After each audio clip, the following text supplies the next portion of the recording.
This short guide will help you get started. Press the character button to toggle back and forth between the image of the pictograph and the characters. In the example of upward, when you press the character pronunciation button, you will hear shut. In this example of the character upward, when you press the English exclamation button, you will hear please scroll. In the example of upward, when you press the Chinese exclamation button, you will hear shut.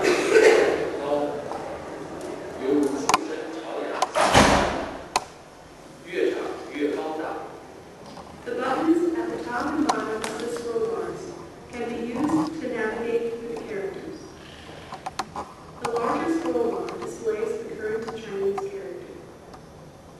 Press the Contents button to see a list of lesson topics.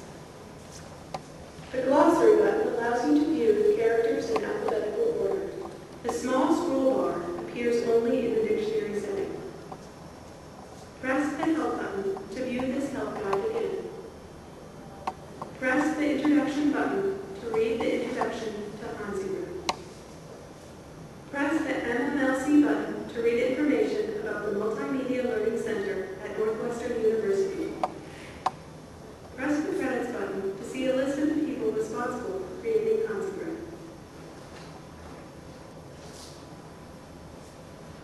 Well, let's now go straight to the lessons.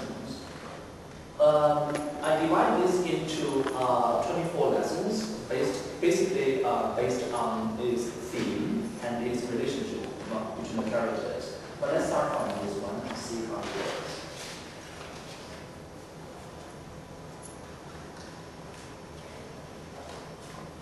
Shang.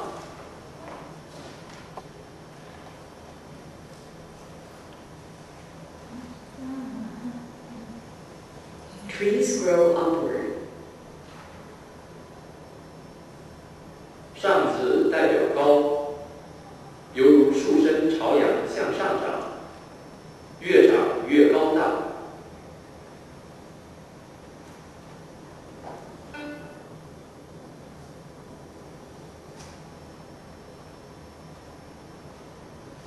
下 So we can listen to it so many times and say after it. I didn't bother to put a pin on the top over there because I figured at this time the students are already learning Chinese characters. The pinyin spelling should not be a problem. But to add it over there, you teachers can do that all the time. But that's something that I didn't do. But of course, you might have that in mind.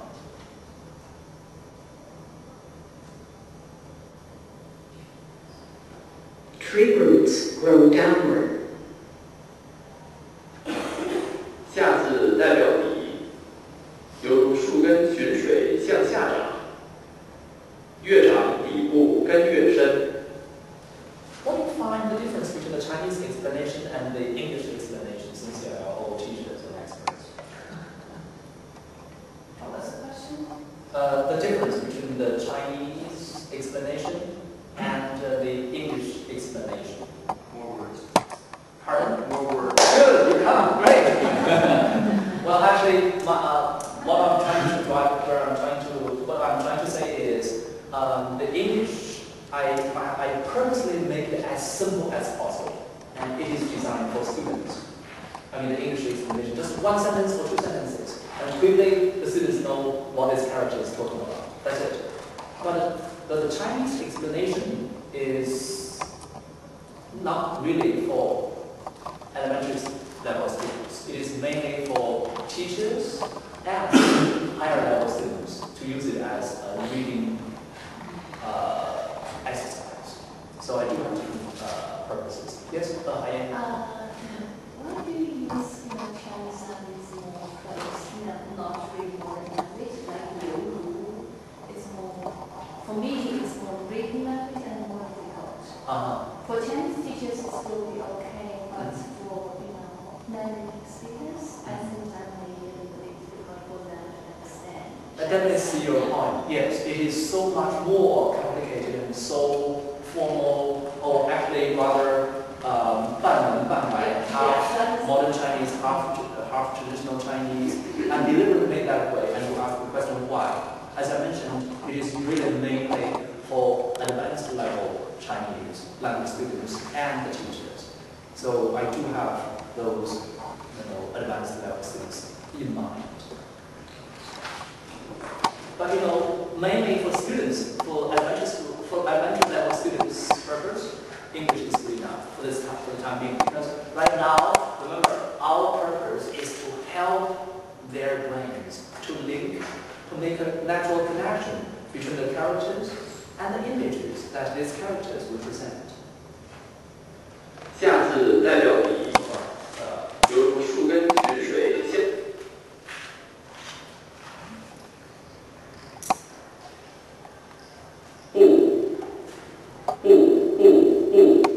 So they can say anytime, as many times as they want.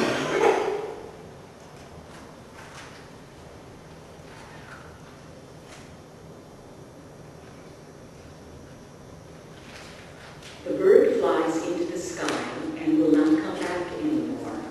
In the character fu, the horizontal line on the top represents the sky, and the bottom part represents the flying bird. So the limit, that's the limit line that you cannot cross, and then I have this bird here.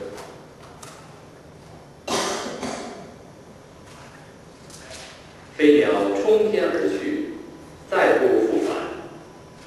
黄鹤一去不复返，很能表达故事的意境。 When I was trying to draw this character, I was thinking about different options, of course. One of the options was, why don't I put the sky in here again, and then put a stealth bomber, the most advanced bomber airplane in that shape, and fly up to it, and up. Then there's always a limit that you cannot go any further, so it goes down. So I'm thinking of different options, but this is, of course, is more anti-war. So so I want peace. Yeah, I want train. But this is not to bind your hand and feet when you teach the Chinese characters. You can explain any way you want, because the way that you talk to your students is going to be the ultimate rule, and they are going to make natural connections. So I'm not going to control your thinking, and you are not going to control your students' thinking. It is just a little stimulus, help you to think, and you are going to help the students think. They may come over there, no, Professor Johnson, I'm thinking it a different way. I think it should be like this. Encourage that. The students can learn so much better if they can find their way to remember those otherwise abstract Chinese characters. Yes? I was learning Chinese characters, and I always think of the most bizarre ways of remembering them, but maybe it would be a fun exercise to have the students think of their own pictographs too for remembering how to do it. It's kind of fun. Yeah, give them a task. Hey, we are learning this Chinese character. Would you think of a way to remember, to design, to draw this character? And they come back, they show and tell with one big piece of paper. They show and tell. And then you show yours. Theirs might be better than yours. I'm not even. I know. That's Learn from them. Yeah. So do characters originate from pictographs? Exactly. Right. So Chinese characters has been around for nearly 4,000 years, and of course in different forms. According to the legendary figure Cang Ji.